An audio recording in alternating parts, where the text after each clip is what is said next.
Ever wondered if people slept better before electricity?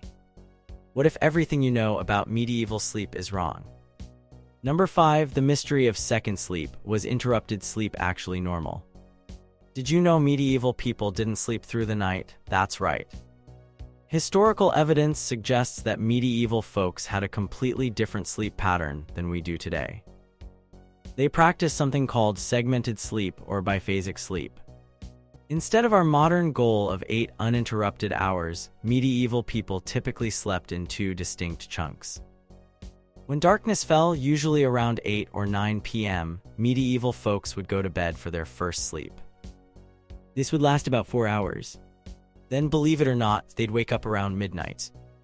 This midnight awakening wasn't considered insomnia or a sleep disorder. It was completely normal and expected. During this middle-of-the-night waking period, which lasted about an hour or 2, people did all sorts of things. Some would pray. Religious devotion was a huge part of medieval life, while others would chat with their bed partners, have sex, or even visit neighbors. Some would use this quiet time for contemplation or to interpret dreams, which were believed to hold special significance when experienced during this interval. After this wakeful interlude, people would return to their second sleep, which would last until dawn. This practice wasn't just a weird medieval quirk. It appears in literature and documents across pre-industrial Europe. The earliest written reference to first sleep comes from the Odyssey, suggesting this sleep pattern might stretch back to ancient times. This 2-part sleep pattern started disappearing during the Industrial Revolution when artificial lighting and scheduled work hours began changing how people organized their time. By the early 20th century, segmented sleep was considered unusual rather than the norm. So here's a wild thought: what if our modern obsession with uninterrupted sleep is actually the historical anomaly? What if waking up in the middle of the night is actually natural? Number 4. Communal snoozing. Did medieval people ever sleep alone? Would you share your bed with strangers? Medieval people did. Privacy during sleep was practically unheard of for most medieval folks. Servants might sleep on the floor of their master's bedroom, innkeepers would pack multiple travelers into the same bed, and entire families often shared a single sleeping space. Even noble visitors to castles would likely share a bed with another guest of similar rank. King-sized beds weren't just for kings, they were practical necessities for accommodating multiple sleepers. The Great Bed of Ware, built in the 16th century and now in the Victoria and Albert Museum, measures an enormous 10 feet by 11 feet and was designed for multiple occupants. Travel accounts from the medieval period frequently mention bed sharing. One German traveler complained about having to share a bed with 7 other men, like herrings in a barrel. Innkeepers would simply assign travelers to beds based on availability, not personal preference. Imagine checking into a hotel today and being told you'd be sleeping with the 3 people who checked in before you. This communal sleeping wasn't just about economics or lack of space. Sleep was viewed as a vulnerable state, and having others nearby provided security. There was also a social component. People exchanged gossip, told stories, and built community bonds during these shared resting times. Medieval people would have found our modern insistence on private bedrooms and individual beds extremely odd, possibly even concerning. Being alone at night might have seemed dangerous or deeply lonely to them. The shift toward private sleeping arrangements began among the wealthy in the late medieval period, but didn't become common for ordinary people until much later. Body boundaries were different too. Medieval sleepers thought nothing of piling in together for warmth during cold winter nights. They'd sleep fully clothed most of the time, which helped maintain some sense of propriety despite the close quarters. So the next time you stretch out in your private bed, in your private bedroom, remember this solitary sleeping arrangement would seem bizarrely luxurious and possibly quite lonely to your medieval ancestors. Number 3. High and mighty. Why did medieval beds look so strange? Ever seen those towering medieval beds in museums and wondered why they're so darn tall? Those massive 4-poster beds weren't just a status symbol, though they definitely were that too. They served practical purposes in the medieval home. Medieval beds stood unusually high off the ground, often requiring steps or even small ladders to climb into them. This height helped sleepers avoid drafts, which were a serious concern in chilly stone castles and poorly insulated homes. Cold air settles at floor level, so elevating the bed several feet could make the difference between a comfortable night's sleep and shivering until dawn. Those iconic bed curtains weren't just decorative either. Bed hangings created a microclimate within the larger bedroom, trapping body heat in a smaller space. This was crucial in an era before central heating, when bedrooms could drop below freezing during winter nights. The heavy curtains also provided a measure of privacy in rooms that might be shared with servants or other family members. The bed's height served another practical purpose. It put space between sleepers and the creatures that might scurry across the floor at night. Medieval homes frequently had problems with rodents, insects, and other pests. Elevating the bed made it harder for these unwelcome visitors to join you during the night. Wealthy medieval sleepers took their beds incredibly seriously. A high-quality bed was often the most expensive item in a household, sometimes worth more than the house itself. Noble beds were so valuable that they were specifically mentioned in wills and passed down through generations. The ornate carvings, luxurious textiles, and impressive size of these beds communicated the owner's wealth and status. Beds were such important possessions that some people took them along when traveling. Imagine disassembling your bed frame and packing up your mattress every time you went on a trip. But for medieval nobles, sleeping on their own familiar bed was worth the hassle of transportation. Speaking of mattresses, forget memory foam. Medieval mattresses were typically stuffed with straw for commoners or feathers for the wealthy. Some particularly luxurious beds had multiple mattresses stacked on top of each other, like the Princess and the Pea. These mattress layers added both comfort and height to the already towering bed frames. Would you climb a ladder to go to bed tonight? Your medieval ancestors wouldn't have thought twice about it. Number 2, protection from the night. Did medieval people sleep with supernatural fears? Was your bedroom haunted? Medieval people thought theirs might be.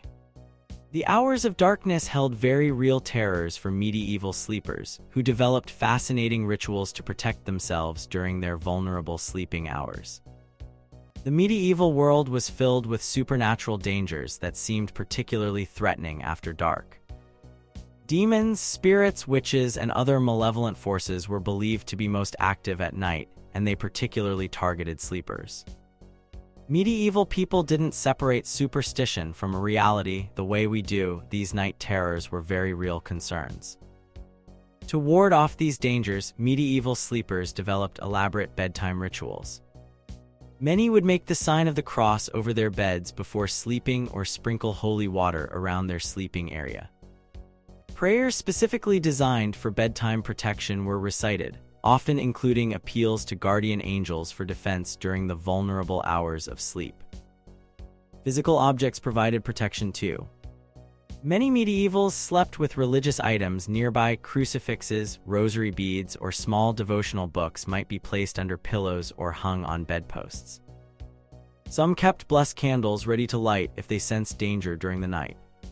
Certain herbs with protective properties might be tucked into pillows or scattered around the room. The position of the bed itself mattered. Medieval sleeping spots were often arranged with supernatural protection in mind. Many preferred their beds to face east toward Jerusalem, or positioned to avoid having feet pointing toward the door, which resembled how corpses were carried out. These seemingly superstitious arrangements provided real psychological comfort. Children were considered particularly vulnerable to supernatural threats during sleep. Parents might place protective amulets in their children's beds or perform special blessings before bedtime. Cradles were sometimes decorated with protective symbols or saints' images to guard the sleeping infant. Dreams carried supernatural significance too. Medieval people believed some dreams were divine messages, while others were demonic deceptions. Dream interpretation was a serious business, with people sometimes consulting experts to understand particularly vivid or disturbing dreams. The period of wakefulness between first and second sleep was considered especially good for remembering and interpreting dreams. Medieval medical texts even prescribed remedies for sleep disruptions caused by supernatural forces. These might involve herbal concoctions, prayers, or specific sleeping positions designed to repel unwanted spiritual visitors. Would you sleep better or worse believing spirits roamed your bedroom at night? For medieval people, these protective rituals provided genuine comfort, helping them surrender to sleep despite the very real fears that lurked in the darkness. Number 1. Natural rhythms. How did medieval sleep sync with sunshine? When was the last time you went to bed when the sun went down? Medieval people's sleep cycles followed natural light in ways our modern brains can barely comprehend. Before artificial lighting revolutionized human life, darkness was a commanding force that shaped medieval sleep patterns profoundly. When the sun set, true darkness fell in a way few modern humans ever experience. Without electricity, gas lighting, or even affordable candles for most people, activities after dark became extremely limited. This natural darkness triggered the body's production of melatonin, the sleep hormone, much earlier than happens in our light-polluted modern environments. Medieval folks typically felt drowsy shortly after sunset and headed to bed around 8 p.m. in winter months, perhaps a bit later during summer's longer days. Artificial light existed but was expensive and inefficient. Poorer households might have only a single rushlights made from rushes dipped in animal fat or a small fire for illumination. Even wealthy homes primarily relied on expensive beeswax candles or smoky tallow lights. Working or reading by these dim lights strained the eyes, making post-sunset activities limited and sleep an attractive alternative. This connection to natural light cycles likely helped medieval people maintain more consistent circadian rhythms than we have today. Their bodies knew exactly when to sleep and when to wake based on reliable environmental cues. Modern research suggests this natural rhythm might have offered some protection against certain sleep disorders and mood disruptions. Medieval people understood the importance of light exposure for health too. Many medical texts recommended sleeping in darkened rooms but waking with the sun. Morning light was considered particularly beneficial for maintaining good health and temperament. The medieval calendar observed seasonal differences in sleep needs as well. Winter, with its long nights, naturally led to more sleep time. Summer, with earlier dawns and later dusk, meant shorter sleep periods. This seasonal variation in sleep duration perfectly matched the agricultural work calendar: more sleep when fields lay dormant, less during busy growing seasons. Light wasn't just a practical concern, but carried spiritual significance too. Medieval Christian theology associated light with God and darkness with evil or danger. This spiritual dimension added emotional weight to the transition between day and night, with evening prayers serving as an important psychological boundary between wakefulness and sleep. The gradual introduction of better artificial lighting, from improved oil lamps to gas lighting and eventually electricity, progressively disconnected human sleep patterns from natural light cycles. By the Industrial Revolution, work schedules rather than daylight increasingly determined sleep timing. So did medieval people sleep better than we do? Their natural light-based sleep cycles certainly aligned better with human biology. But their beds were less comfortable, their homes colder, their medical care limited, and their nights filled with fears we've largely forgotten. What if we could combine our comfortable mattresses and scientific understanding with their natural rhythms? Would we sleep like kings and queens of old? Or are some aspects of medieval sleep better left in the history books?